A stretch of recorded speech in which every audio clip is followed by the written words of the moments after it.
Welcome back. Let's talk about Paracosms.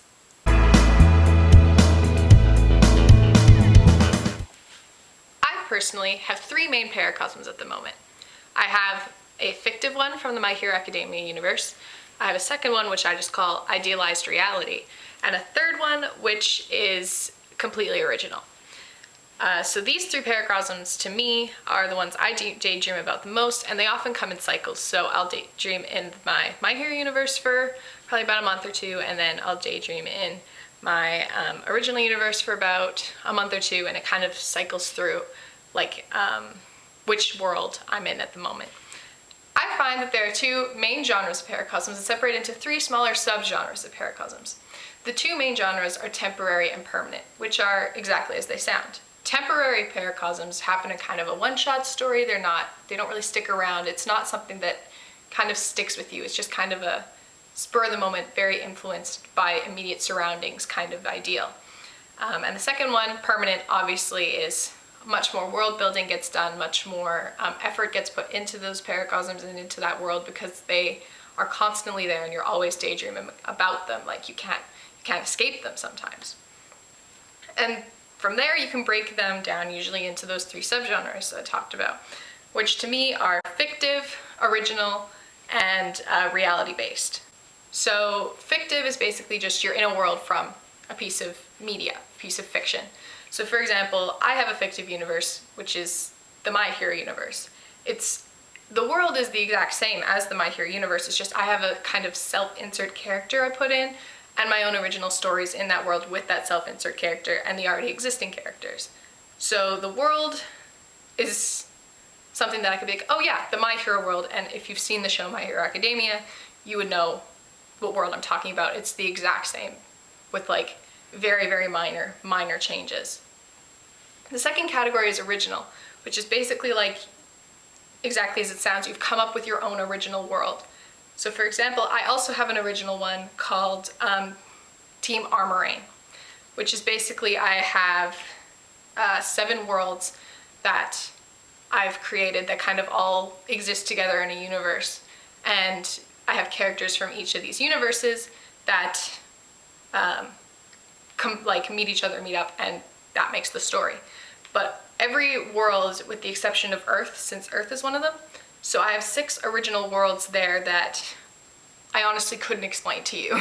Like, there's no way anyone will ever be able to see any of those worlds like I do, because I'm the one who created it. And it's like how we all see different worlds when we're like reading books or something. Like however we read and interpret the world is not going to be the same as the way the author does, as opposed to like a TV world where it's like, okay, so everybody sees the same visual. So it's kind of like a book world almost. And the third one is reality, or I like to call it idealized reality, which is basically just daydreaming in this reality, this universe. So that would be kind of like daydreaming about a career, daydreaming about a passion, like success, and then obviously the darker things that come with this. But basically everything takes place in this universe, and it's just a idealized version or a daydream version of this reality. So again, if I said, like, everybody knows this reality, we all exist in it, we all live in it every day, but I live in an idealized version in my head. I have been daydreaming since I was about 5 or 6 years old. And obviously the Paracosms I daydreamed in when I was 5 or 6 are very different to the Paracosms I daydream now, because I am not the same person that I was when I was 5 years old. My Paracosms personally have come in phases. So I had overall, I think, about 4 or 5 different phases that kind of went along with my life. When I was in elementary school, like probably like grades like 1 to 4, I had a fairy game universe, or a fairy world universe. And that one I'd say was original, although based loosely off of the Rainbow Magic books.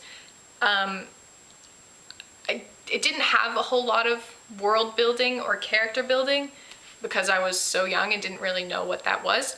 But it was basically just a world, and a daydream universe like the Neverland game on Roblox. Like that's literally all it was. It was pirates, fairies, mermaids, all that fun stuff.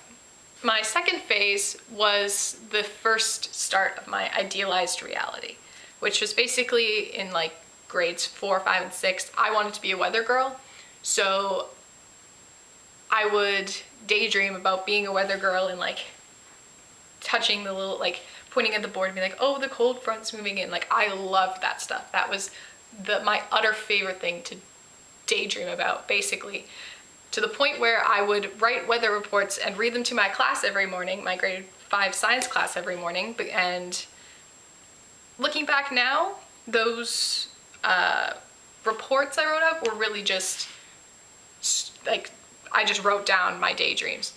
I would literally daydream about what I would say on a professional TV show and then write that down word for word and then read it in front of my class pretending I was on a news station. And my teacher encouraged it. I'm kind of glad she did, because I would have been crushed if she didn't, but looking back now, why? Everyone in my class hated it, but I didn't care because I was living in this, because in my idealized reality, I was the most beloved weather girl in the history of the planet. So it didn't really matter what they think, because the people in my idealized reality were happy, and that's genuinely what I cared about more. So after that phase, I got into this super great app called Episode. Basically, it's a story app that allows the creator, like the readers, to make choices and to influence the story if a story is written correctly. And being able to make choices in other people's stories blew my mind, because it kind of felt like it almost validated this maladaptive daydreaming, well, I didn't know it was that, but this kind of overactive imagination with me, where other people, like, this is what I do. I read other people's stories and then put my own spin on it. And here's this whole app where you read other people's stories and they want you to put your own opinion in. So it kind of kickstarted this whole thing to a way higher degree, just kind of validating the overactive imagination that I had. It also was the way that I was able to write without having to actually write. When I was in elementary school, I was much better at academic writing. Now that I'm in university and all throughout high school, I am still way better at academic writing, and I never really was good at creative writing. So writing down my stories in my head was never ideal, because I could never write it to the extent that it never lived up to what was in my head. So when I found out that you could write your own episode stories and it was based off of coding and you just had to write dialogue, I was obsessed. I probably had at least like 17 to 20 stories just like on the go. I never finished any of them, but I had like the ideas for 17 to 20 stories, and I had the characters. I usually had the first chapter, and I was like, this is the way to go. I don't have to write, I can just watch it. I just have to know the coding and the animations I want and put those lines in. And I became a half episode writer, which basically kickstarted the original universe for me, because that was kind of how I started coming up with my own original stories, because I was able to say, oh, a lot of these were one-shot universes or temporary universes, like I don't remember most of them now, but I was able to get to assess about them for 3 weeks, 2 to 3 weeks, write down and write and work on and adapt and daydream and like basically just obsess over a story for 3 weeks, and then move on to the next one and take a 2-week break in my other world, in my permanent Paracosms, and start again with a new one 2 weeks later. My probably third phase that kind of leads directly into this one is what I hate to call, but also love to call, the Amino Awakening. Amino is another app where it's basically about fandoms for fandoms. So you basically join a community of people who like the same show as you, and like basically you can start posting your own things, and lots of people would post OCs, like stories, and kind of, it's a very creative place to be. And one thing that I'd never been introduced to that this app introduced me to was the idea of role playing. And so when I first joined the My Hero community on Amino, I was immediately enthralled. I knew this was what I wanted to do. So I read through some other people's to kind of get what this was about. I kind of learned the lingo a little bit, and said, okay, I want semi-lit and I want long-term, because I don't handle short-term things very well, especially relating to Paracosms. So I said, I'm looking for that, and scrolled through and updated every day, went on and just like, I want this. And I found one. And it actually went really well, and it was actually really fun, and I kind of miss it a lot. But I did not have the free time to be in a role play. So, and it was my first and only one. And I was super cringy, and I hate reading it. I can't read or think about it now without being like, oh my God, why did I ever think that was okay? But it taught me a lot about that that one really helped me because it fleshed out that My Hero story, because it forced me to make hard decisions, concrete decisions on specifically my quirk and the parame that I was using. So that kind of kick-started the current phase, that kind of Amino awakening and kind of learning how to actually build a character, build a world, and just kind of learning how to be creative in a way that isn't just like, oh, I'm gonna give up on it in 2 months. And that's kind of where we are now with my 3 main Paracosms that I love and love and love. And I say that sarcastically, but I literally don't know what I would do without them.